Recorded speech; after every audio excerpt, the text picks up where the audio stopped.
Hey gengs, gimana kabarnya nih? Semoga kalian baik-baik saja ya dan dalam keadaan sehat walafiat. Kali ini film kita akan membahas tentang alur film Vivarium. Vivarium adalah film thriller fiksi yang disutradarai oleh Lorcan Finnegan dan diceritai oleh Finnegan dan Gareth Shanley. Vivarium menceritakan lingkungan tertutup untuk membesarkan hewan atau tumbuhan yang diobservasi. Dalam film ini, Tom dan kekasihnya Gemma berperan sebagai seorang pasangan muda yang sedang mencari rumah. Gimana cerita dan keseruan lanjutannya? Langsung saja yuk kita menuju alur filmnya.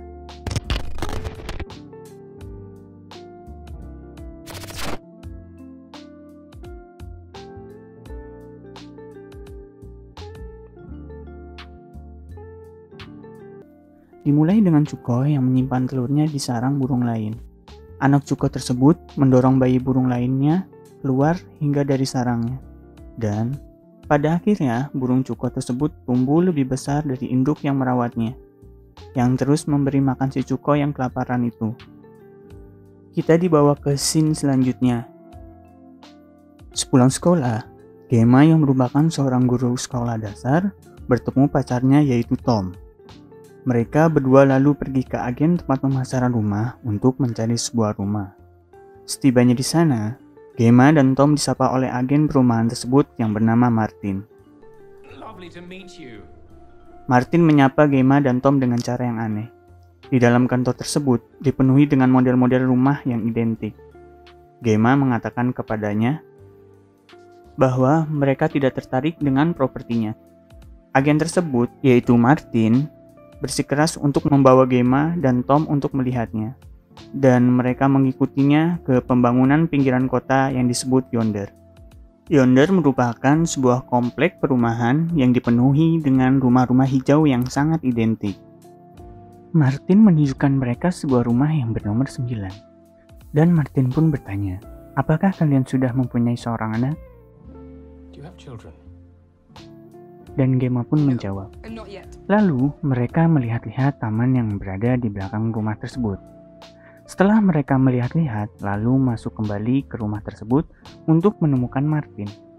Tetapi Martin, orang yang aneh tersebut, malah meninggalkannya.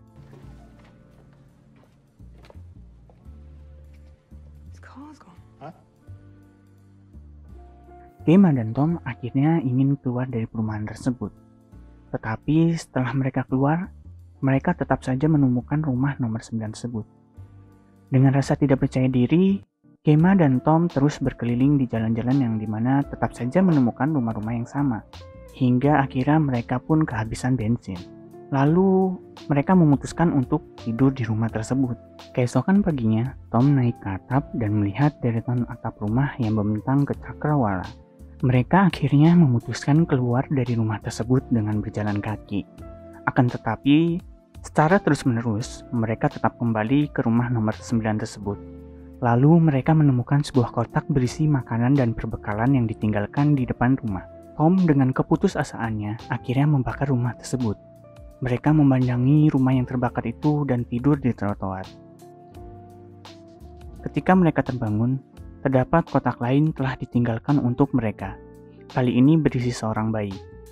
Dan juga terdapat sebuah pesan, besarkan anak ini dan kalian bebas. Ketika asap menghilang, mereka pun kaget melihat bahwa rumah tersebut tidak terbakar dan rusak sama sekali.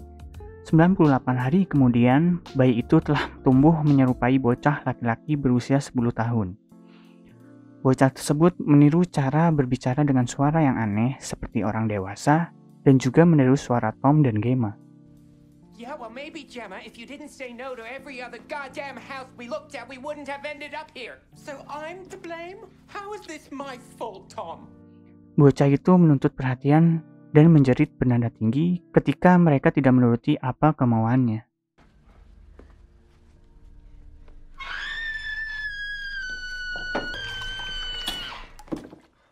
Gemma menyiapkan makanan sereal untuk anak tersebut. Mereka duduk bersama di taman dan menunggu siapa yang mengirimkan kotak tersebut setiap harinya. Tetapi mereka tidak melihat siapapun di sana. Tom mulai menggali lubang di taman Lalu Tom mengira lubang tersebut akan mengarahkannya ke suatu tempat. Dan Tom sekarang dia menjadi orang yang sangat pendiam, yang selalu menggali lubang sepanjang hari dan tidur di dalam lubang tersebut.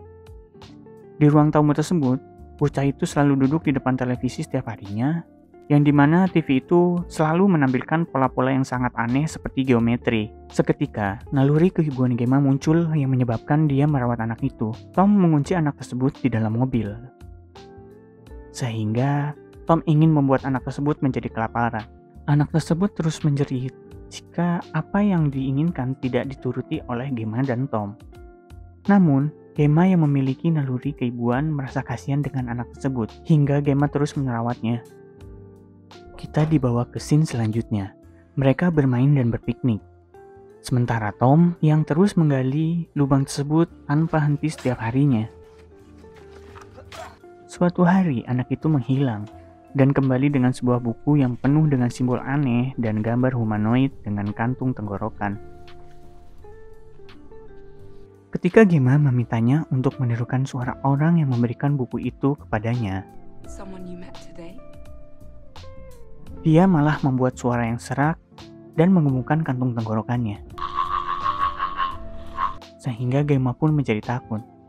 Lalu laki-laki itu tumbuh menyerupai seorang anak dewasa. Gemma menyiapkan makanannya. Tom dan Gemma menjadi takut padanya sehingga mereka makan di kamar tidur yang telah mereka tutup dengan kursi. Tom pun jatuh sakit sehingga dia pun tidak bisa mandi sendiri. Bocah itu pergi pada siang hari dan Gemma pun mencoba mengikutinya, tetapi selalu mendapati dirinya kembali ke rumah nomor 9 tersebut. Tom pun terus menggali lubang tersebut dan pada akhirnya Tom menemukan mayat di kantong vakum. Bocah itu mengunci Gemma dan Tom dari rumah, sehingga mereka pun akhirnya tidur di dalam mobil. Ketika Gemma memohon kepada bocah itu agar bocah itu memberikan obat untuk Tom, dia pun menjawab. Ketika Tom meninggal dalam pelukan Gemma, bocah itu memasukkan ke dalam kantong vakum yang telah dibawanya dan melemparkan Tom ke dalam lubang yang telah digali oleh Tom. Setelah satu malam terkunci, Gemma menyergap bocah itu dengan cangkul dan berhasil melukai wajahnya. Lalu bocah itu mendesis dan merangkak ke dalam labirin yang berada di bawah trotoar. Gemma pun mengikutinya dan merobos pintu ke dalam rumah berwarna merah, di mana seorang anak laki-laki duduk yang sedang menonton bola di televisi. Sementara Gemma melihat terdapat seorang wanita yang sedang menangis terisak-isak di meja dapur di dalam rumah berwarna merah itu. Gemma pun tenggelam melalui lantai.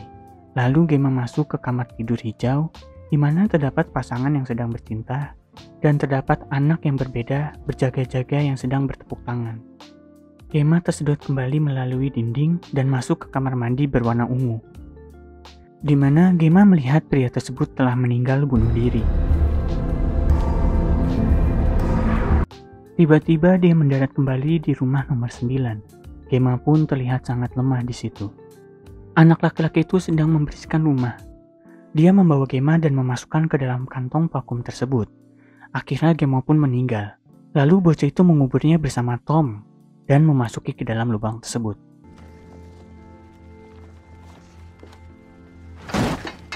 Setelah mereka meninggalkan Tom dan Gemma ke dalam lubang tersebut, lalu dia berkendara kembali ke kantor tempat pemasangan rumah yang pernah Gemma dan Tom kunjungi pada saat itu, di mana Martin yang sudah tua terbaring sekarat di kursinya. Lalu bocah itu mengambil kartu nama Martin yang telah kadaluarsa setelah Martin menyelesaikan siklus hidupnya. Lalu anak itu memasukkan Martin ke dalam kantung vakum, melipatnya dan memasukkan ke dalam laci arsip. Lalu bocah itu duduk di kursi dan sambil menunggu ketika terdapat orang lain masuk. Dan film pun berakhir.